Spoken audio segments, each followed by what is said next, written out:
Yes, people, we're back. It's been a while. Apologize for my disappearance, man. Listen, it's been a busy week for myself.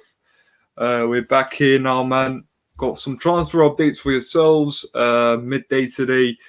Listen, things are making a move, man. I think there are some updates to give you guys. Obviously, it's the Euros have just finished. Obviously, it's a sad time for fans right now. Let me just take these glasses off. It's a sad time for fans. England have just, 2 days ago. Well, actually, there you go. Unfortunately, got knocked out by Italy in the final of the Euros, the first Euros final we've ever reached. So it's a down time for England fans and for this city and this country in general. But listen, man, Chelsea fans, bro, wake up, bro, wake up. We're here, European champions, bro, European champions. Let's not forget that. So we still have the source, we still have the ability to attract players. The biggest player of all that we could attract, our biggest ever transfer, could be on the way, man. Could be on the way. So listen, we are gonna go through a couple of updates. It won't be a long stream, just a quick one, just discussing the rumors that have come along and stuff. And listen, man, exciting news, a bit of sad news, and some debatable news, man. I'm gonna go over that, but I just want to, before I start, obviously, I want to ask you all, guys, all of you here, all the one of you here, real Chris, my friend, being here, to just jump in, hit the like, subscribe, leave some comments, even after this live stream is done, and just let me know what you guys think, man. What you guys think. So I'm going to start off with the thing I wanted to discuss in this channel is this person here, Declan Rice. Declan Rice. All right. So Declan Rice in this Euros, my opinion, wasn't the best of Euros for himself. I think the final, which is obviously the main game for England, obviously the most important game. He had 4 dribbles completed. It was a good game. Great driver of the ball. I think he does that at West Ham really well. But if you just decompose his whole performance in general in the Euros, I don't think he'll be completely pleased with himself. Personally, I don't think he'll think that from this Euros he will attract suitors the way he wants to. Obviously, the main suitor he wants to attract is Chelsea, and I think he's a long life. He's a long life Chelsea fan. I think he's obviously, we know he's best friends with certain Mason Mount, and according to reports, Declan Rice is someone we're very interested in, and these are reports are not just coming from myself. They're coming from, if I just show you guys the link, it's coming from a certain Fabrizio Romano, who, let me actually do that. This would be better. This is CFC Pie's account. Shout out to him, obviously. CFC Pies has quoted Fabrizio Romano's Twitch and said that Declan Rice is on Tuchel's lists, and apparently he is favoured by Tuchel. It's now time for Chelsea to decide whether they'll make a bid for the midfielder. Listen, in my opinion, we've heard different reports, conflicting reports about whether Declan Rice is in our plans or not. We've heard from the past, the manager, Frank Lampard, that when the scathing new article came out from the Athletic, who are quite reliable, one of the factors mentioned was the fact that Declan Rice was heavily wanted and heavily asked for by Frank Lampard to be a signing for Chelsea, and that was one of the reasons. What apparently, I say it in brackets, one of the main reasons why the club felt it was necessary to let him go.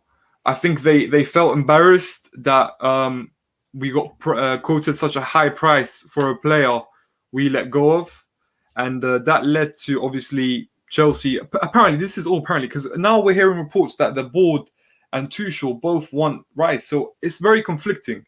I'm just here to listen. I'm not here to validify or even doubt any rumors. I think for me, I just think it's very convenient that Tuchel is asking for Rice now. Like I think for me, I'll give my own opinion. Declan Rice for me is overrated, and I'll explain why. I think a lot of our fan base kind of make a hero of him and kind of run some propaganda, and obviously the big accounts do that. And honestly, like I don't think he has an outstanding feature. I think what I've mentioned on Occasional Filter, which is obviously the channel I feature on. If you guys I would love for you guys to go subscribe and like the video that we just made about Declan Rice. I've said that as a player, I feel like he is a player who, at the end of the day, doesn't have an outstanding feature. I don't think his strengths are what would work in a Tuchel system. A Tuchel system requires the midfielders to be comfortable on the ball, comfortable in progressing possession, comfortable in linking up with the wing backs, with the wingers and the other midfielders. As much as Declan Rice is a great driver and he's a great protector of the back four, he hasn't proven to me yet that he's comfortable distributing the ball and controlling tempo. It's a very different proposition to control midfield for West Ham, who don't face pressure, who don't always, who don't face solid and compact teams, who sit back and kind of wait for you to come onto them. So the way he plays with West Ham is he's actually the team who's compact. He's the team who's sitting back, absorbing pressure, and then starting a counter-attack and finding balls into space. Well, what we do so well in a Tuchel system, what we've proven that we do so well, is we can move the ball very quickly in tight spaces, and we find the open man through quick link-up play, using the wing backs to make it wide, and then finding the front three. And listen, I haven't seen him do it. I've looked at his numbers briefly, and listen, I'm not going to be here. I'm not going to be a stat expert and all of these. I'm not Slen's stats. So listen, I've just looked at his game from the eye test. He's not the most comfortable on the board. But before I carry on, let me just before I start waffling, let me just see who's around in the comments and welcome them, bro. Chris, my guy, thanks for joining me, bro. See you on London. Overrated by some disrespect. See you on London. Big up for joining me, bro. But you know what? I don't disagree with you. I think I've seen some people overrate him and some people underrate him. But I think the general consensus is that he is, the missing piece. And for me, that means he's overrated. And I'll explain to you why, actually. But let me just say hi to RJ as well. Big up Roberto Jaguar. My guy, he's got a channel himself. Make sure you guys go follow him. Listen, man, he does. I believe he does content for gaming content, and it's great to watch, man. So give him a subscribe. But just back to C1 London's point about him being an overrated player, underrated and disrespected by some. People say that he's a missing piece, right? And for me, that doesn't make any sense because we have one of the best destroyers in the world, right? Which is Kante. Kante in the middle is incredible at intercepting the ball and kind of carrying it on, giving it to the person who can play the ball forward, who's good on the ball, which would be Jorginho. Even Jorginho's stats. Look at his interceptions. The most interceptions in the Champions League campaign for a very long time, and the most in the Euros, or second most in the Euros. And Declan Rice was up there when it comes to numbers of interceptions in the Euros. I know it's a small measure, and it's like 6 games. I think it was the Euros for England and Italy. So it's not the biggest measure. But if you look at the whole season, our most successful campaign was in the Champions League, and Jorginho had one of the best interception numbers. Kante always has the best interception numbers. It's a strength for both of our midfielders. So to people telling me he's a missing piece, I don't understand it because his biggest trait is being a destroyer, an interceptor. If we have the best interceptors already, why is he a missing piece? Does that make sense? Like, I don't understand it. It just doesn't make any sense to me because, like, he is a midfielder who's apparently quoted at 60 to 80 million. Now, I understand English tax comes into place, but we're still paying that amount. So Yeah, man. Let me just read some more comments, and obviously I'll carry on. But CFC Honcho, big up, bro. My guy, CFC Honcho, bro. Great guy. Man, like Kai, Slen's off today. Yes, I am off, man. That's why I'm streaming, man. I'd love to stream more, but obviously you guys know busy schedule, working and everything. Let's see what Robert Jack was saying. So for Rice, he was into United. I didn't want him personally for Chelsea. You don't need someone like him. You need to get a good backup player to see. That's precisely what I'm saying. So people telling me that I've heard people say that if he comes in, he'll be, in and out of the team. I'm sorry, but in what world is a player rated over 60 to 80 million coming in to be a rotational player? I don't think he'll accept that himself, regardless of him being a Chelsea fan. He's the skipper of West Ham United, right?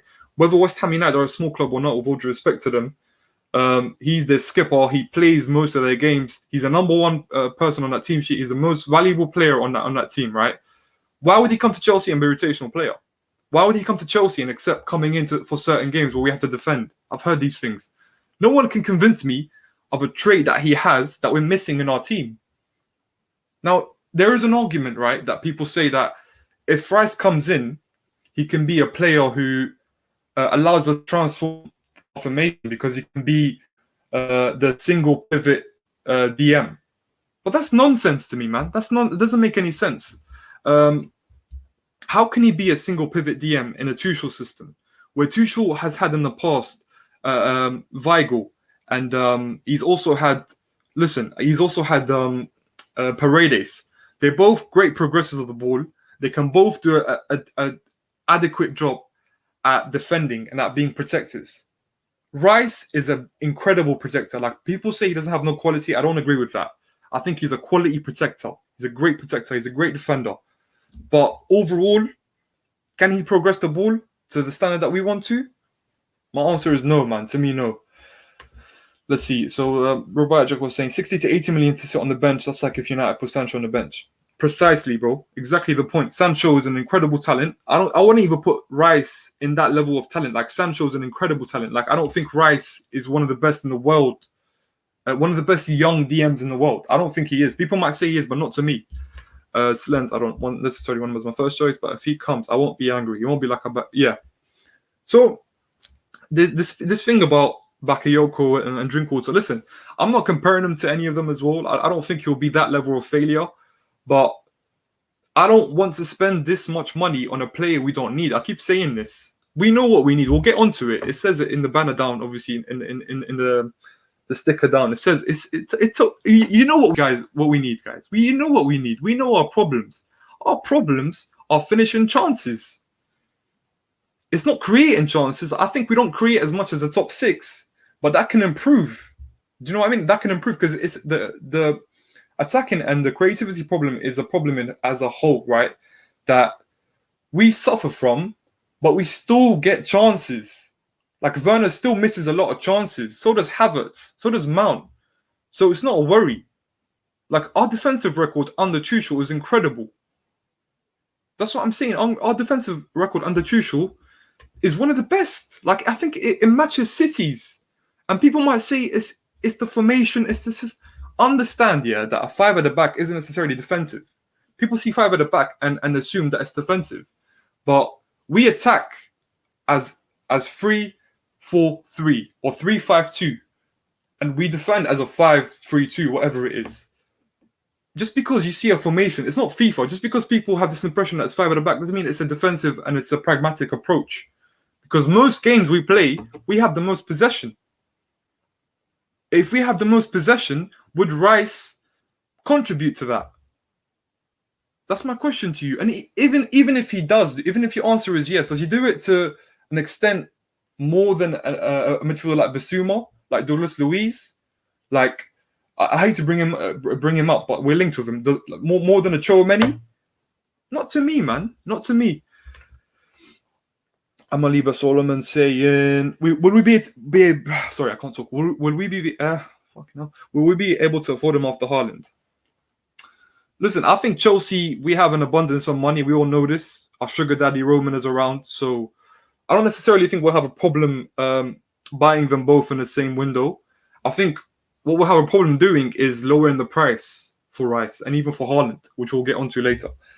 You still need you still need the centre back to replace Tomori. Tomori has so much potential, but Haaland or a traditional nine is what you need. Werner, in my opinion, isn't one because in the Bundesliga he had acres of space. I don't know. I think this whole thing about Bundesliga and having acres of space is a bit of a myth because, bro, listen, I've seen Haaland, right, work with little space and still be an incredible striker. I think I do agree with you. More teams play high lines, but at the end of the day, right, it's all about the qualities you have. If you're a good finisher, you'll be a good finisher at any league. Do you understand what I'm saying? So someone like, let me think of an example, someone like Zlatan. Zlatan has qualities that worked in every league because his qualities are outstanding. Haaland's qualities are outstanding. Werner, I agree with you. I don't think he's a great finisher. He's not a great link-up player, but he's very quick, which is why he's being exposed. I think he got exposed last year because he's not a fundamentally great player and he's not a great finisher. So his deficiencies are more clear in the Premier League when we face teams that don't give him space. I hope that's been clarified for you, my friend. But yeah, listen, just last couple of minutes about Rice, man, because I don't want to go too much into Rice. I think overall, if we do sign him, obviously I'm going to back the player. But I've always said this, yeah, like we have Jorginho, right? And Jorginho is someone who's very disrespected in our fan base. Jorginho is someone who's received hate as soon as he's come in. He got labelled as Sarri's son, and he got booed in the stadium, bro. Like, as simple and as straightforward as that. Like, I've seen him get booed. I've been to games. I've tried to go to as many games as I can, and I did go to a lot of games in the Sarri era. And Sarri obviously got terrible treatment, and so did Jorginho. And the reason he did is because the football was kind of boring. It wasn't very PMP. It wasn't power and pace. It wasn't direct enough for supporters. Supporters love to see goals. They love to see, someone running quickly, taking on players, and kind of like running over the midfield and the defense. But that wasn't what we were doing with Sarri. We were penetrating defenses. We were finding spaces. We were passing the ball quicker. Like our defenders were comfortable on the ball. We would pass the hell out of the other team. We would almost bore our fans with the passing. But it's very important to notice that this passing is what makes us an offensive team. It's what makes us more comfortable on the ball. It's what makes it easier for us to kind of have link-up play and find spaces against the smaller teams who are like having low blocks. Like, I think personally, this is an unpopular opinion, but someone like Sarri set the foundations. People love to say Lampard set the foundations for Tuchel. I think Sarri set the foundations for us as a club to progress from pragmatic football. I think we now play offensive football. We're more on, even Lampard, like credit to Lampard in one thing, yeah. I think our style of football wasn't terrible to watch. I think we were very entertaining under Lampard at times. Obviously, towards the end, the more we got into his reign, the worse we got. But the first season, I don't think it was terrible football. I think necessarily our press and our defense tactically wasn't great to watch, and we were very easy to penetrate. But we scored some great goals under Lampard in the first season. But towards the end, the second season, where we got deeper into his own tactics and his own knowledge of the game as a manager, we suffered even more, which shows you like the caliber of manager he is. But let's see who else is in the comments, man. CFC Adu, big up CFC Adu, my guy. Thanks for joining me, bro. We're seeing RJ saying Haaland. You know what? I'll move on to Haaland, actually. I'll read his comment when Haaland comes up. So that's my take on Rice, man. Like, he's not an improvement on Jorginho. He's not an improvement on Kovacic. He's not an improvement on someone like Kante. Sorry, Kante is one of the best destroyers. So for me, it's a pass. It's a pass. But if the club sign him, I'll try to learn to to digest it, man. Same way with Chilwell. I wasn't a big fan of Chilwell, but I've kind of gravitated towards, preferring him and liking him. I'm not going to hate on any of our players. That's not the kind of person I am. But I don't blindly support and love our players because they wear our badge. Got Will in the comments. Big up. Bro, we have to sell bums to get Haaland. We'll end up with Ings. We'll talk about that, man. We'll talk about that. I know you're worried, Kai. Kai's always worried. Kai, you're killing me with your spelling. Yeah, big up, Kai, man. Listen. Next topic in hand. Erling Haaland, man. Listen. Statistically, I'm going to start with this. Statistically, last year, we finished with the worst attacking performance from our attacking players under Roman ever. Roman joined our club in 2003. It's 2021. Yeah, deep this. 17 years later after he bought us. 17 years of being under him, yeah, under him as an owner.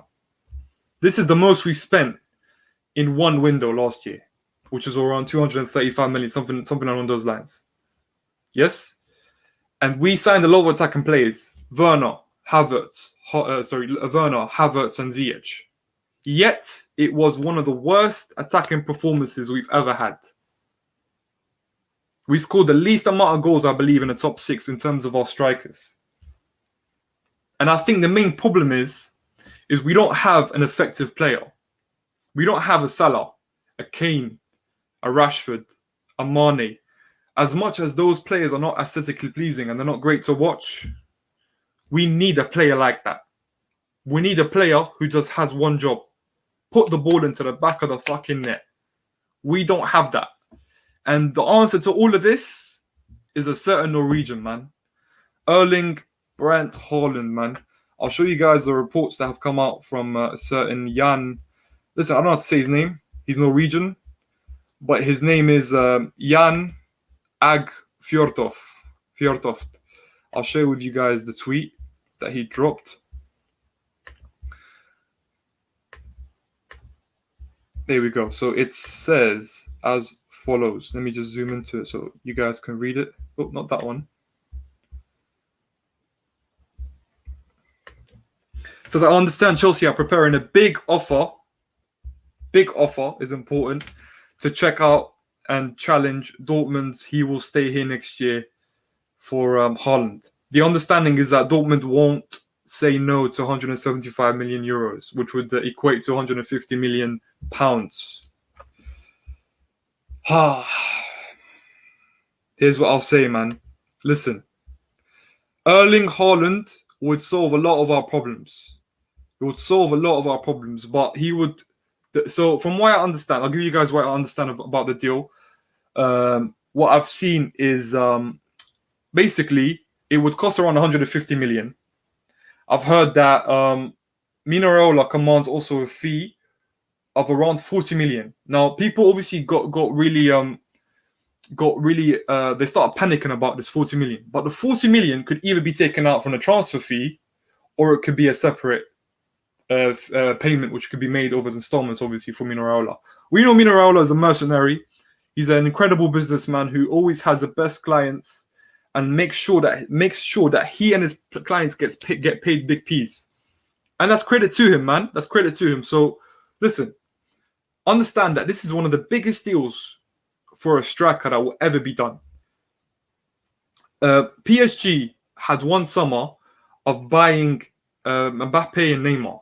Now, obviously, people got really panicking, oh, how did they do that? Mbappe was bought on loan for one season, and I think he was bought for around 170 million. And listen, those deals weren't easy to do. I think Neymar's deal was a lot easier because of the release clause that you just drop the money. You don't even have to talk to Barcelona when it comes to Neymar. You go to La Liga, you give them the money, you give them a document proving that you're going to pay the money, then you take the player. Simple as that. Party and Arsenal were the same thing. That's how La Liga players are. So it's an easier deal to make. This is a deal where you have to negotiate a fee with his agent. Agree on the weekly wages and sign the player. It's not an easy deal to make, man. Understand, I worry about Chelsea's business because I know that every time we succeed, we tend to drop off. We tend to take our foot off the pedal. But before I carry on, man, let me just see what the comments are saying. Big up to you, Will. He's saying big up to you, Will, not to me. That's fine, bro. Blue Clouds TV, you're very welcome here, my friend. They are good players, but we need another breed of firepower. Listen, we'll get onto that. About them being good players. It's funny how we are worse attacking than 15-16 because that's true. It's very true. We scored less goals this year than we did in that year, 15-16. Obviously, we conceded a lot less, but that's still very worrying. Big up my guy, Abdi, bro. Fatul, my guy. Fatul, I'm not going to call you Timo anymore because I think it's very delusional. So I'm going to call you Fatul, man, my guy. Monster said that regardless of sales, we will make one marquee signing. For example, Haaland. If we have to sign more than Haaland, we need sales. Getting Haaland depends on. Yeah, I'm gonna get onto this as well, bro, about sales and the players we might potentially sell. 175 million, still nothing. Not on money. Get it done. 175 million is a bit much. I don't think that's how much it will come on, but it will be a lot of money. 40 million, yes. Listen, exactly. Now these things are not confirmed. This is from what I understand. I just want to clarify. I don't report news here. I'm not an in the know account. I'm not, like all of these man, Andreas CF on Twitter and that. That's not me. I just read. I'll do research as much as I can, and I present to you what I understand. I'm just saying I'm not an in the know account. What I understand is that it'll be around 150 million. I understand that we need to generate that money through player sales and obviously through Sugar Daddy's money, which is Roman, and those things are both possible. Now, we'll be talking about departures also in this video, and a certain departure of a Giroud, but we'll talk about that. Listen, we'll still need to decompose this deal, man. I think people have to be patient. It's not an easy deal to do. I think Dortmund are enticing other teams, from what I understand, to also to bid for Haaland this year. They want teams to have a bidding war. It's the ideal scenario for Dortmund. They're playing all their cards, man. They're even saying we're happy to not sell him. I've heard this before with the likes of Havertz, even with Sancho, about them not wanting to sell yet. Yeah, they still end up selling. But we know the main thing. The main thing is that the world of football outside of England, outside the top flight league in England, which is the Premier League, teams are suffering financially. Teams are not doing incredibly well. So we know that if the money gets put on the table, or a plan of the money coming in, an installments plan, Dortmund will sell. Simple. That's my opinion. Simple as that. Dortmund will sell. If the money's put on the table, if we show them the money, they will sell. The question is, how will we generate the money? And how much money do we offer? Because I can tell you now, I'm not an in the know account, but I repeat this again. Any reports of a bid coming in is bullcrap so far that you've heard about. I've heard Tammy and 70 million, absolute bullcrap. They're blowing smoke up your asses. No, not true. Any other bids that have been that you think have been put in, I don't believe it's true. I think what we're trying to do now, we're trying to suss out and trying to understand what exactly Dortmund would settle for, because even though they've reported 150, they could settle for less. Do you understand? And let me just read some comments before I carry on. Big up Pro Chris, man. Blue Clouds are saying big up to everyone in the comments. Big up Clouds TV. Do you think Roman is more powerful in the football world, Slens? What do you mean by that? Do you mean do I think he's more powerful than other owners? Yes, I do, obviously, because the thing about Roman is that a lot of owners have money from the things from entities and from companies they own, right? Like we know with the Glazers, they have an investment group. The FSG is an investment group itself. They have a lot of their net worth is obviously from the company and obviously cash money. But with Roman, I think he has a lot of money, just money. Like he generates a lot of money because he has so much money that he buys companies to put his money into. So I think if you're talking about powerful, very powerful. Norway, Dortmund's Michael. There you go. Exactly. They will crumble eventually. Raiola is a pagan. I fully agree, Sammy, bro. Raiola is not an easy person to deal with, and I have doubts about getting to bed with him. But listen, bro, it hurts my chest as well, man. But that guy, as I said, I labeled him as a mercenary. He is a mercenary, bro. Not an easy character to deal with. Yes, of course, Roman is more powerful than Raiola. Of course. I think Roman and our board.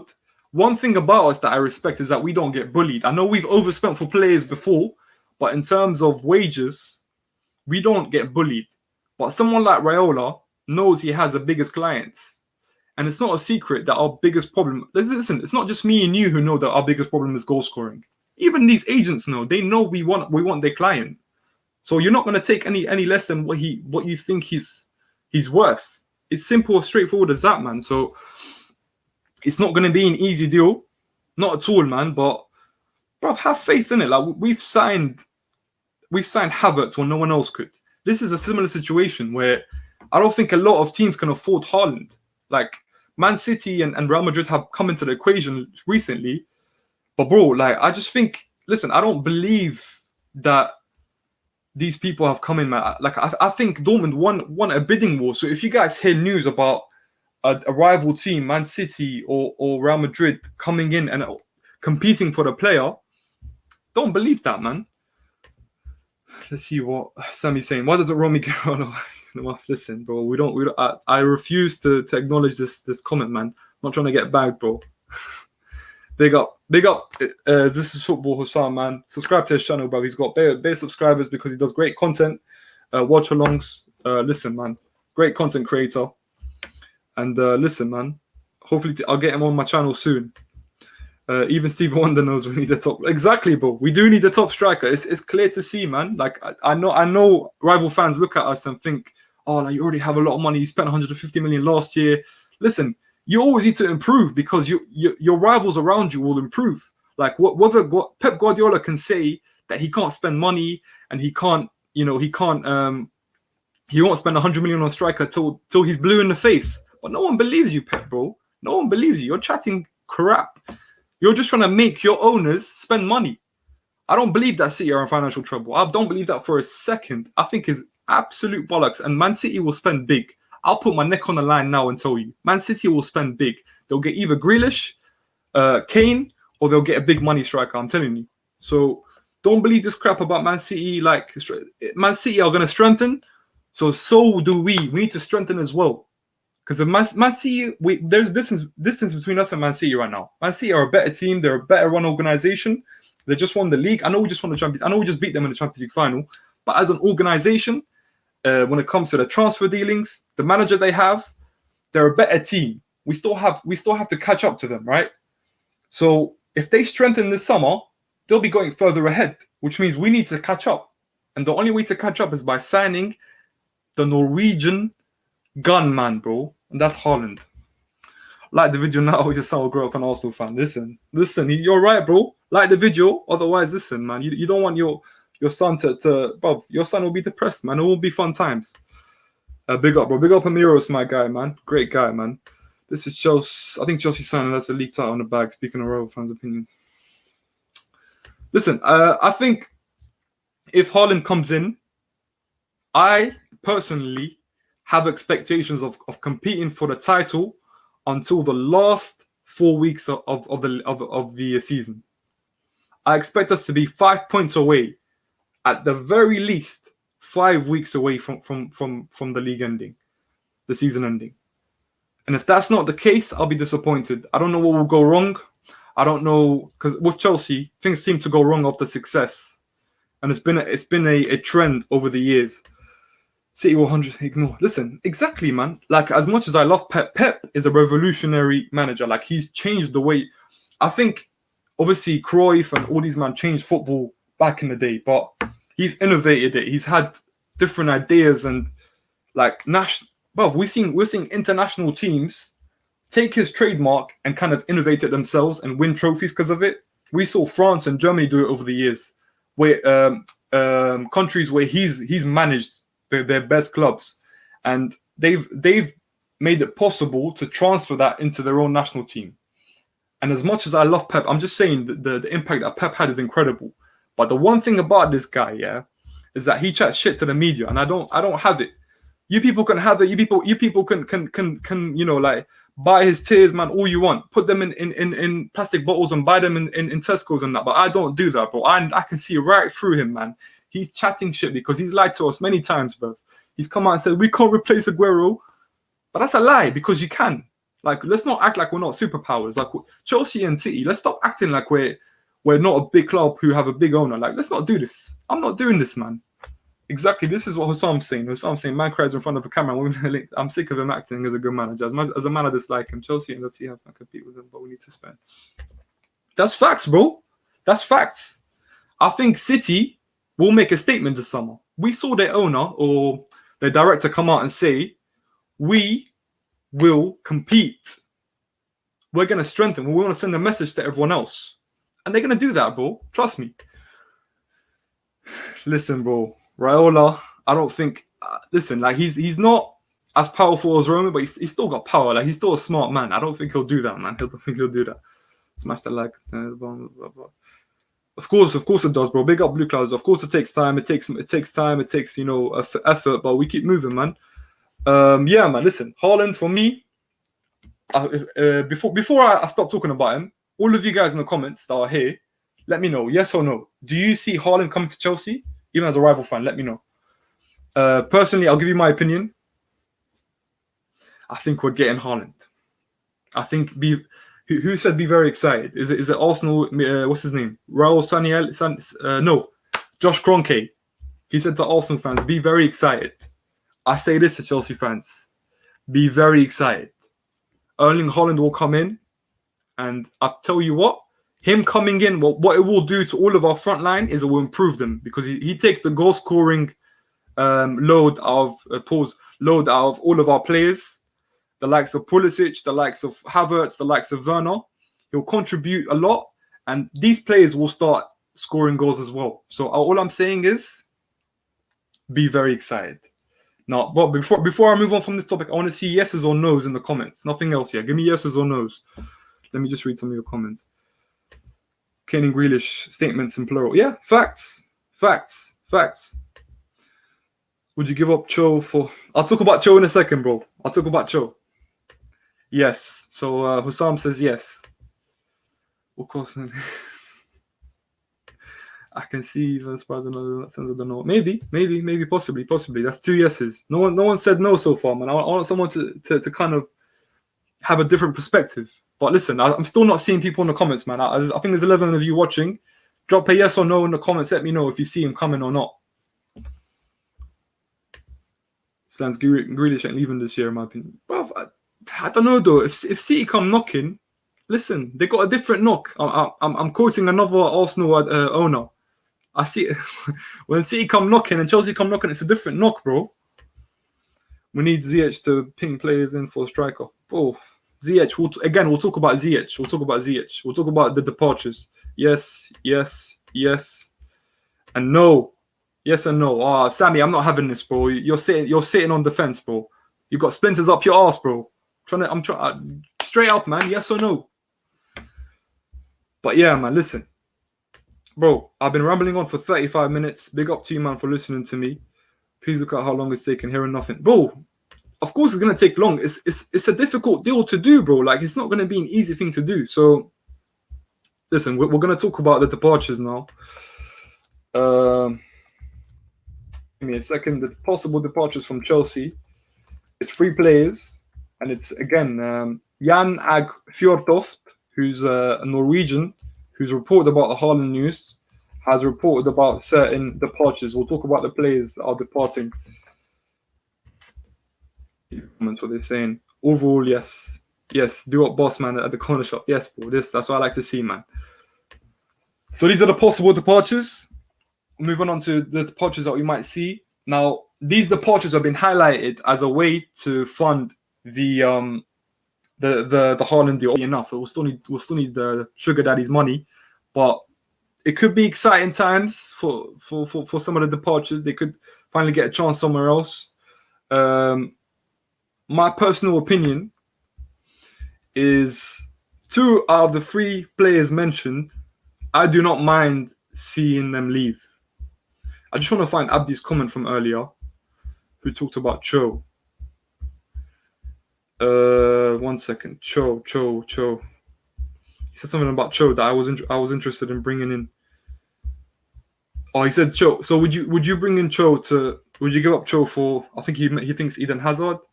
No, I wouldn't.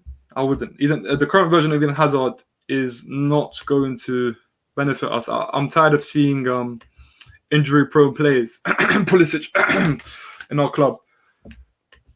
Haaland is not going to sign. All right, so Josh was saying no, man. But overall, I've heard yeses. It's nice to see that parts of our fan base are positive. And listen, if some of you are pessimistic, so am I, man. You join my club.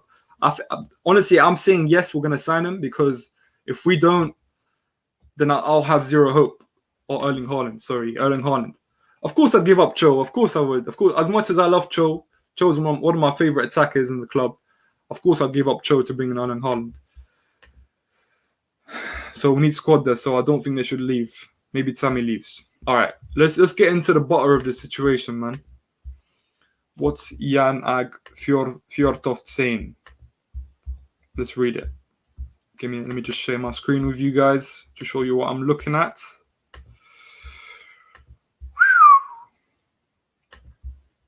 All right, so according to, if any of you man can pronounce this name properly in the comments, I rate you. If you're not Norwegian, Jan Ag Fjortoft. He's saying Chelsea will partly fund new players through selling players. What's interesting about this the statement? It said new players. That's all I'm saying. 3 most likely to go: Ziyech, Abraham, and Hudson-Odoi. All right. So Ziyech has come in. I was never a big fan. And I'll tell you why. I think Ziyech is a kind of player who's high volume, low efficiency, which means he has the ball a lot. He tries the long passes, the shots, and in some moments that could be very important, it will work and he will contribute to the game. But in most moments, in most games, it's not effective because he isn't someone who's conservative and kind of likes to find link-up play. He finds the spaces. No, he has the ball. He finds a target. He hits it, whether it's a shot or a long pass. And those kind of plays are very frustrating to me.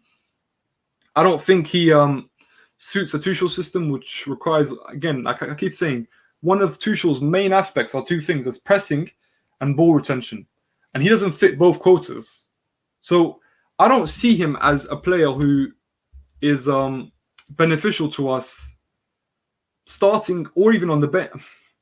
Actually, I'll take that back. I think coming on for the last 10 minutes, he might find that piece of magic, because we know he's got incredible left foot, that piece of magic that could change the game, possibly. But what I think of Ziyech is that I think we can kind of get a bigger fee than what we bought him for. And to me, that's a no-brainer, man. Like, I don't think he will be a big miss. Like, as much as he has some fans in this club, which I don't understand why. Like, he's not been here for a while. I know you back your players, but Ziyech has been here for, like, he hasn't played for us much, and he's had 2 goals, 2 assists in the league. Not many magical moments. I think he scored some important goals, but he hasn't dazzled anyone. So, for me, I wouldn't be upset to see him leave. I'm not his biggest fan. I'm not gonna lie. I've called him many things, man. I've called him the what's it called? The Moroccan Aaron Lennon. Like, these things are. It's just my opinion. I'm not a big fan. If he ends up leaving, no complaints from me, man. But a fellow panelist on the other channel that I feature on Cage No Filter, his name's Marshall. Guys, check out Marshall DBDX. I'm plugging him. He goes on Twitch, Twitter. Follow him on all socials. He loves Ziyech, and I want you guys to all speak to him. If you ever watch one of his videos still and listen, please, bro, let go of your Ziyech thing. He's not that good. That's my opinion. Let's see what you lot are saying about Ziyech. We bought Ziyech because of that.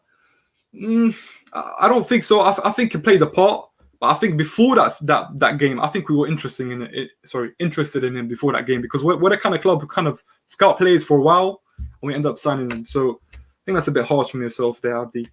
That Ziyech, it was cold, bro. It was great moments. He scored. I think he assisted versus Madrid in the Bernabeu. Scored in a semi-final. Like, he was a great, even against Chelsea, very good. So it was a great run, man. But I haven't seen more than that. Since we were pressing us. So what do you think happened? Well, I don't think he was ever a pressing machine, though. Like, I don't listen. I'm not saying that a forward player should be, like, his priority should be pressing. I think it should be an attribute of yours as a player. Like, we know why we love Mount so much, why managers love Mount so much. He's a very functional player who has one of his main attributes are pressing, and you can't kind of quantify that. Like, it's an impeccable trait to have, bro. It's an impeccable, because you kind of fill the role of 2 players. If you have a lazy player alongside you, the winger, you kind of fill that role because you're such a pressing machine that you take the weight and the load off another player. So you can't kind of, people like undermine this quality, but it's a very important quality.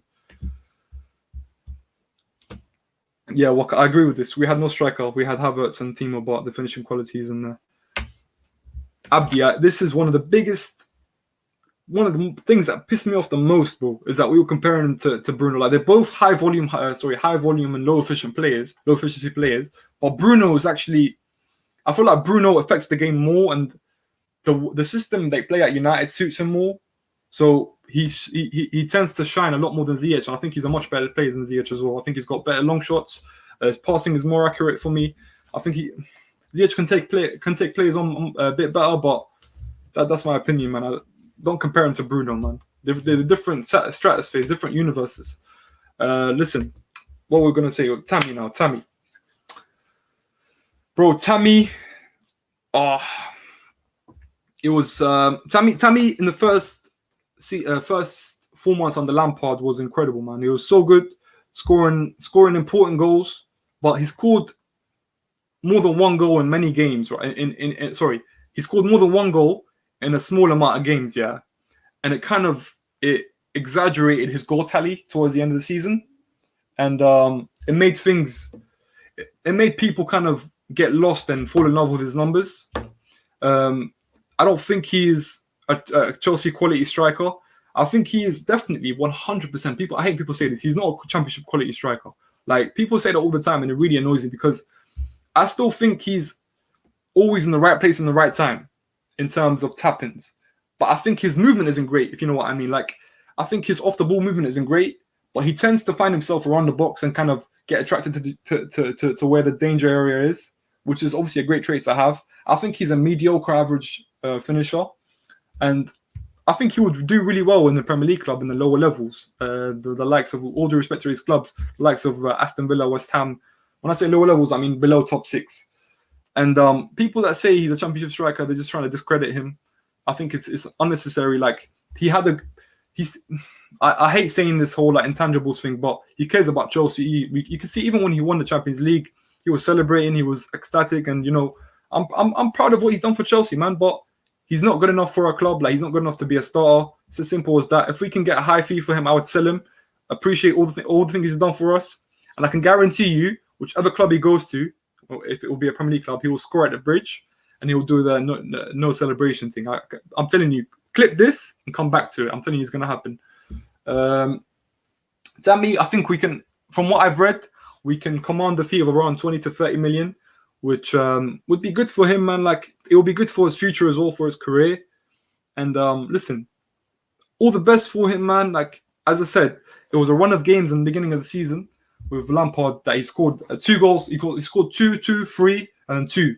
And the people got lost in the numbers. But overall, I think his first season under Lampard, it was disappointing.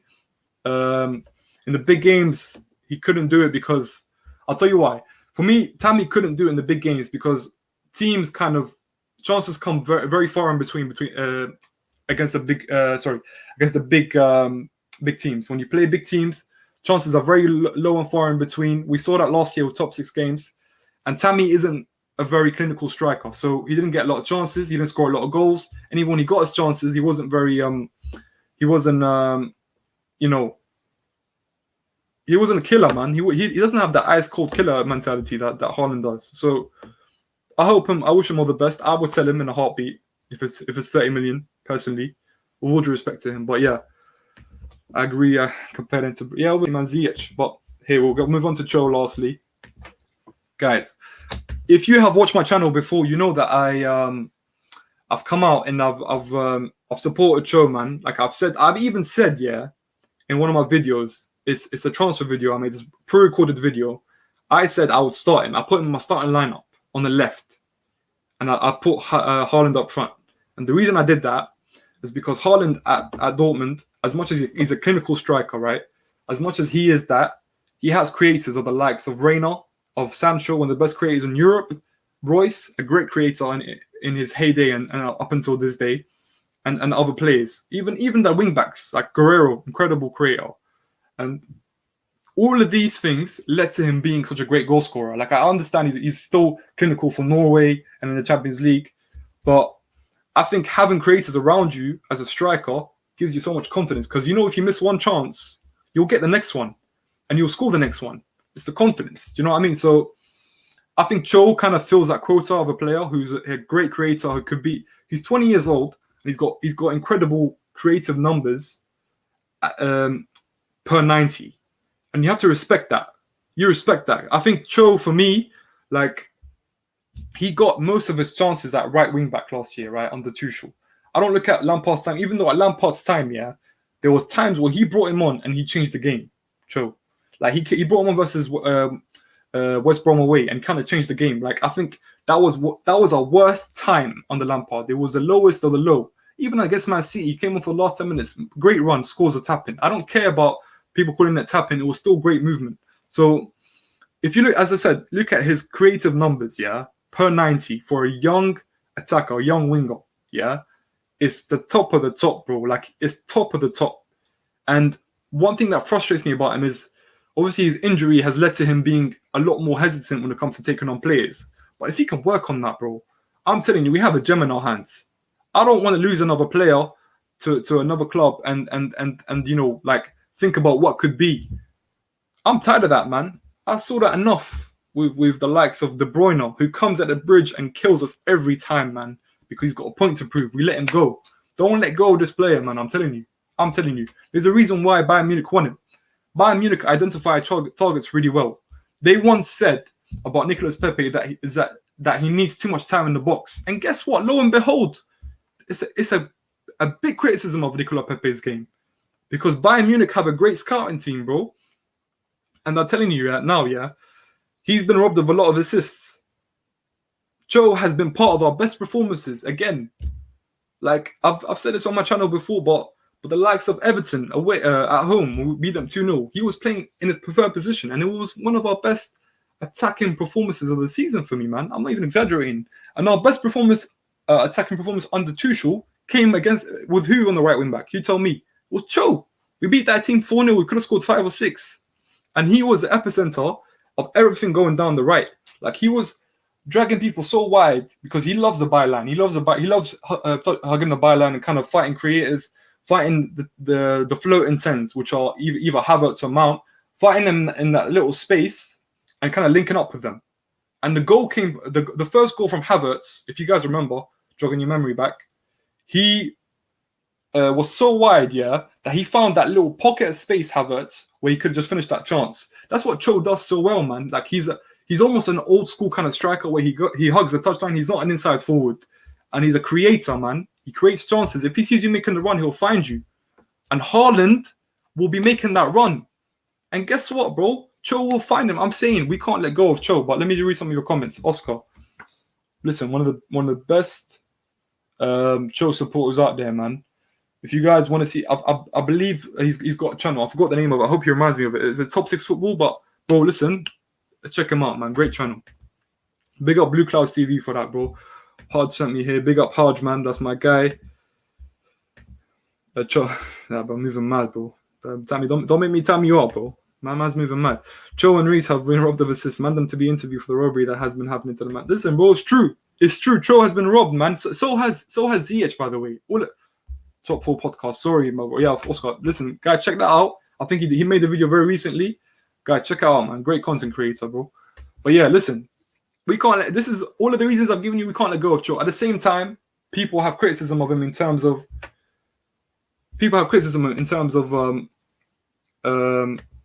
You know, I'll make you a mod in the end of this channel and other stream. People have criticism in terms of him not being consistent and kind of not being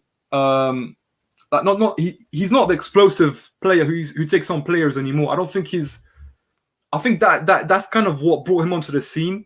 Explosive player, takes on players, kind of leaves defenders embarrassed. He does that at times, but not as much as people want him to do that. So they've kind of lost hope in him. Obviously, we've got one of the biggest haters here, Kaio, who's Kai. I love saying this, Kai. I need to call you out. He says people show me compilations of him 3 years ago. 3 years ago, he was 17 years old, man. So if you're seeing that at 17, imagine what you'll see at 21 and 22 when he has more game time. So, yeah, man. I agree. He's a great talent. I don't think he's an elite. Maybe I agree with that, but I don't want to see him. I don't want to see him let go, man. I don't want to see him let go. I hope he does well. And for me, my verdict is Tammy, you can go. Ziyech, you can go. Cho, hold on to. Before I move on to my last topic, I want everyone in the comments to tell me, out of all of these three names, who are you selling? Yeah, Bob, listen. Cho is my guy, man. But yeah, guys, I don't want to hear any other comments. Give me, see these three names? Who are you selling? You can say all of them as well if you like.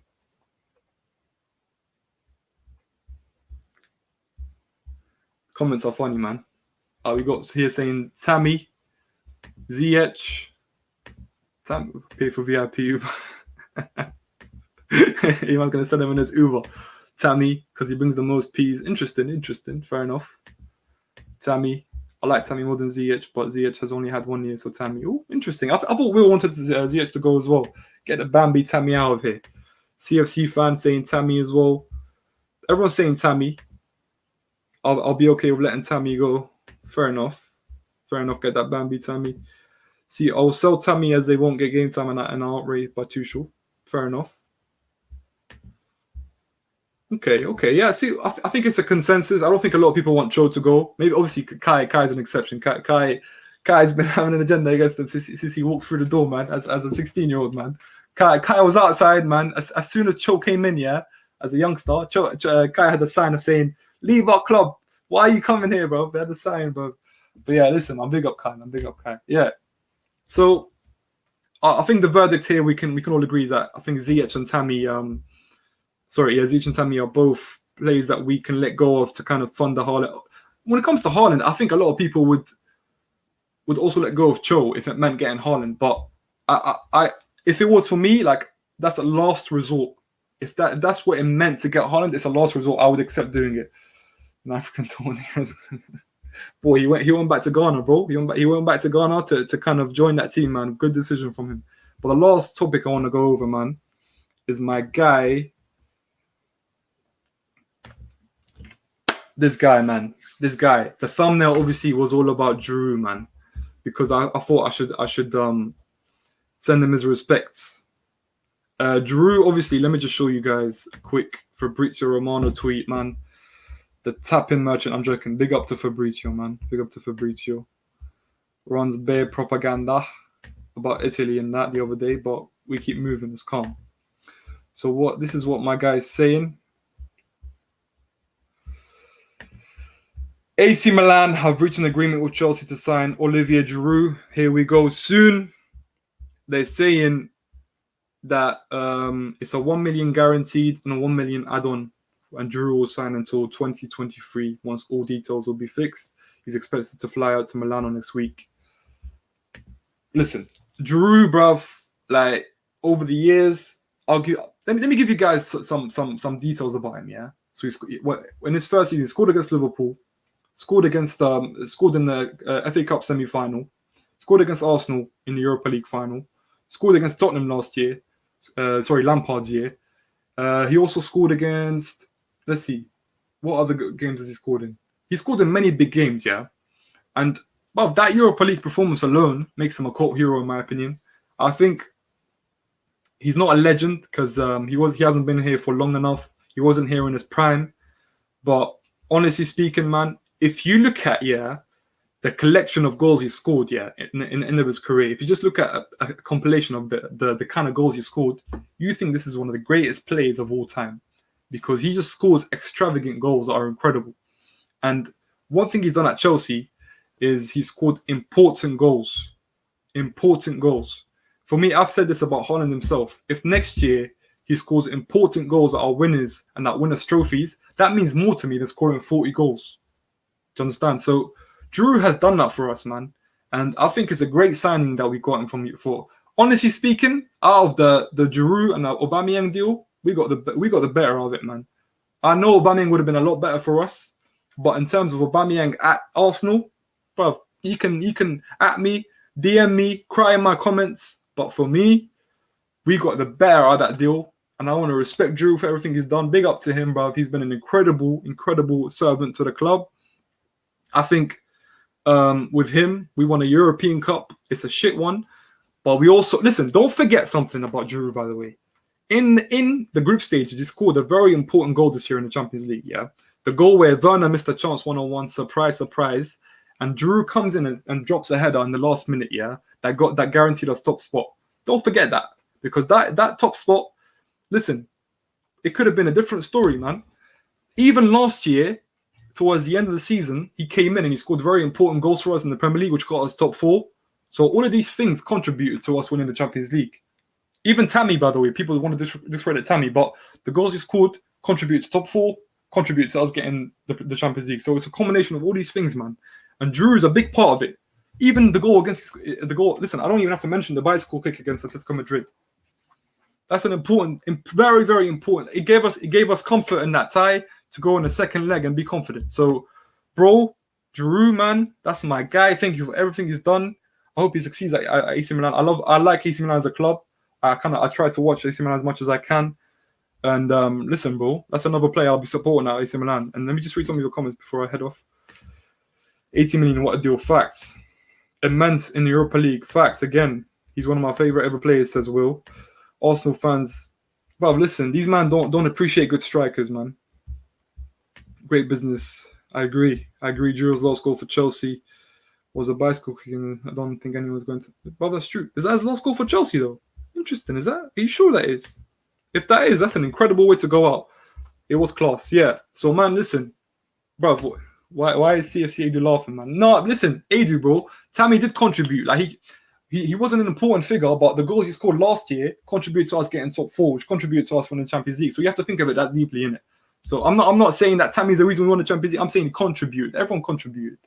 Even listen, I'm not saying Frank Lampard deserves the credit for it, but some of the things he did, it contributed to it. I don't want to hear the whole foundations talk because I don't believe in that, but contribution, like even if it's 1%, still appreciate it because it's a great moment for us. But yeah, man, listen, Giroud, man, great career at Chelsea. Triggered his deal to kind of extend it in April. We got some money off him, 2 million. I know it's not a lot of money, but he's a 34-year-old, I believe, who just had his Euros. And listen, man, big up to him, everything he's done. But listen, from me, I'm done, man. Like it was great talking to you lot. I love doing these streams, man. Just calm down, like chilled streams, talking about transfer dealings. Big up to you lot. Well, leave Tammy alone, man. He's going, man. This isn't our problem anymore. I agree with you. This is fully agreed with. Like he's 6'4". I'm 6'5" myself, bro. Like, listen, I can hit a header, bro. Much better than Tammy. Listen, man. Let me stop roasting Tammy. Thank you guys for joining me, man. Listen, before you head off, just hit a like, subscribe to this channel. There's a lot more content coming your way. I hope you know what? Like, I want to get some of you lot in the comments on my channel sometime as well. Like, it's going to be good to have some people come in and just have their say. In terms of the news today, no to Rice, yes to Haaland, and see you later. No to selling Cho, and see you later, Giroud, man. Great time. But big up to you, man. I'll catch you lot in a bit, yeah?